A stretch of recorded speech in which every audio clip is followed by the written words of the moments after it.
I was wondering, Owen, do you have any sort of nickname for your fans? They sometimes call me the Cuck Slayer. Cuck Slayer? I think you should call your fans the Shroy Boys. Like not soy boys, but Shroy Boys. Yeah, your fans. No, I don't really have like Groypers or anything like that. American Patriots. I like Shroy Boys. All right. I think though, you know what though? I think I'm working on this project, and the other day I chugged 12 raw eggs on the air.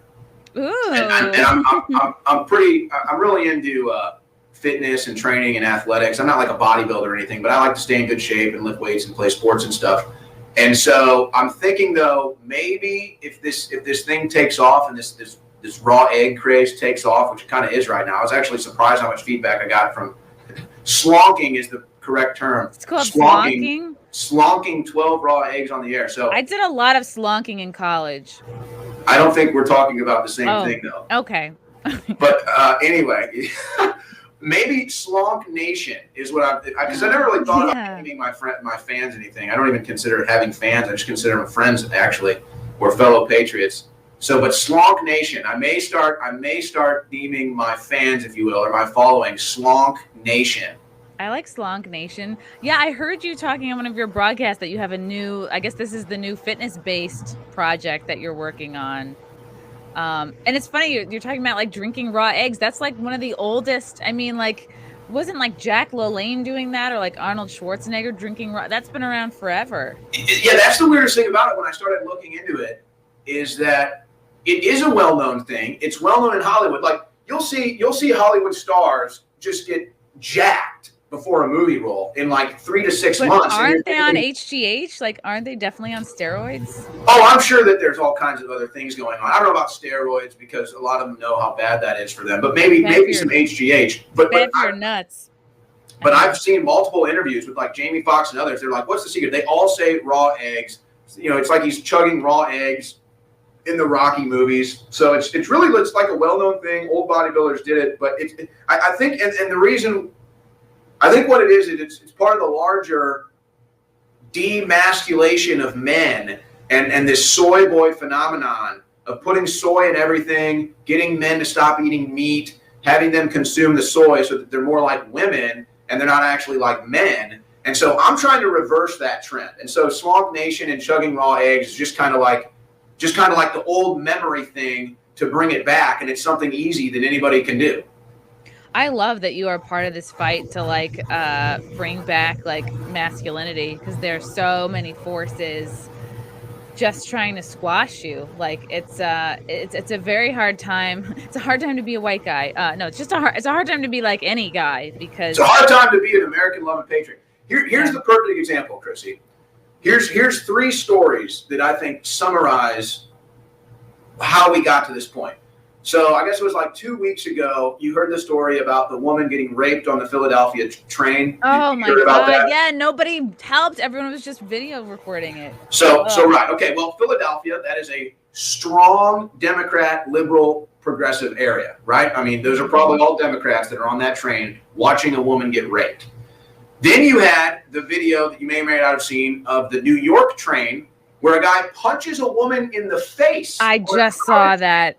All she said was, "Take a chill pill." Yeah, take a chill pill. That was it. Because he was acting like a fool on the train with his kids, and nobody said anything to him. Which is usually when a man would step up and say, "Hey, man, you know, you're in public here. Maybe take it easy." So the woman had to do it because all the men have been emasculated. Again, New York City, liberal, Democrat, progressive area. Watch a man punch a woman in the face. A woman has to do the man's job of trying to control clearly a psycho on a train. Okay, so there's 2 stories that are just abhorrent that happen in the strongest liberal, progressive Democrat areas.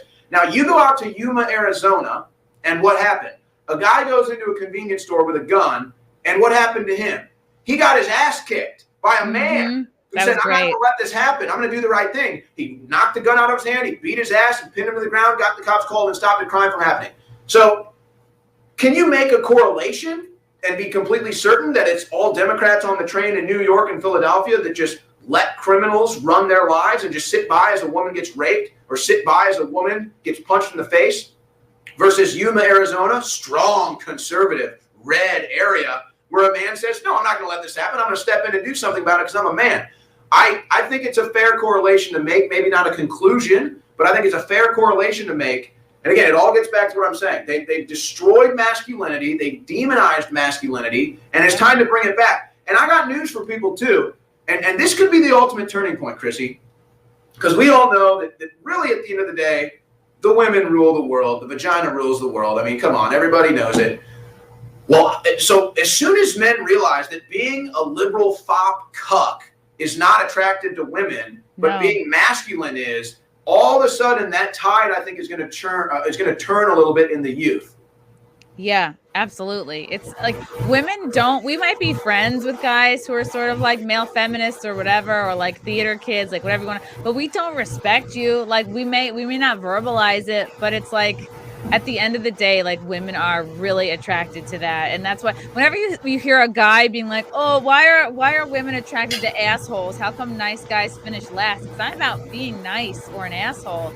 It is kind of about that like innate biological like masculinity thing that sometimes does come out, in terms of being brash. But if you are just, you know what I mean? Like, I don't know, it's all about the yin and yang. You got to balance it out. And during the whole like, stop Asian hate, we're seeing like video after video of like Asian guys getting like their asses beat on the subway. And it's like, man, it would have taken 3 men to break this up. And the trains were full of men. And it's like, and I get it. Nobody wants to stick their neck out and get hurt. But like, it would have just taken a few men, and like a lot of this stuff could have stopped. So here's the video that we were talking about. This was the train ride in New York City. This is like my train riding in pretty NYC. nice. This woman is really just saying, hey, take a chill. But this guy comes into the train like at a 10. Uh-oh. First of all, this woman is dumb. You know what I mean? If there's an angry man coming at you with that that's how man right there. And he let his girlfriend get robbed. I've just lived in New York for too long. But it looks like they don't even want to. Oh, there it is. Yeah. Yikes. Yeah, and then the woman who's filming is kind of talking over like, man, that's too much. Like, she's a female. How could you, Like, where's the instinct, Yeah. Like, it's like all the instincts have been just tortured out of men and from all this propaganda. I remember, because people always ask, how do you maintain such a calm composure when you're out in these hordes of leftists, hateful protesters? And I always do. And I only lost it one time, and that's when I was out here in Austin. And actually, the girl who was there with me, it was Savannah Hernandez, and we were out at this event. Oh yeah, she's on the show. Mm-hmm. And there was this out of control leftist who kept coming up. She was actually just filming me at the time, and I was interviewing people, and I was talking to a lady who had a little newborn baby. She just had a tiny little newborn baby she was holding, and this leftist kept stalking me and running around and like bumping his shoulder into me. And so he starts getting aggressive in front of this woman with a baby. And I'm like, and I kind of get in the way. I'm like, hey, dude, like, she has a baby. Like, you need to back off a little bit. And then he went after Savannah, and he tried to rip the camera out of Savannah's hands and like shove her. Savannah's like a small chick. She's like 5 foot nothing.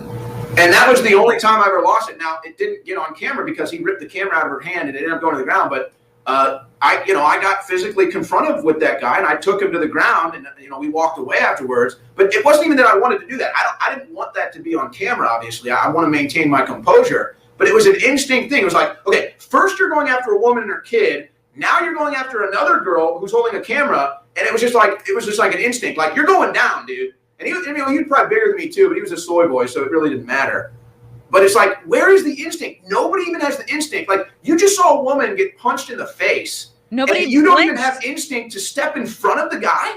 Mm-hmm. Nobody batted an eye. Nobody was like, because I get it. That guy was big and scary. But I think if I were there, I saw that happen, I would be like, yo, what the fuck? You know what I mean? Because like, and I wouldn't get in his face about it, but I would definitely not stay quiet. But that's what sucks though, is like, I feel like these protective instincts are sort of kind of being bred out of men, and also like everything is toxic. Everything that's healthy and good about men is being called toxic, and a lot of men are just like scared to make the first move, scared to go for their dreams. Like I talk about this with Jack Murphy all the time. Like the instincts are like build, protect, create, and there's a lot of propaganda coming every which way saying that who you are is wrong. And I'm not to say that every man has to be like the brawny paper towel man or whatever, but like there's a range. I don't know. You know what I'm saying.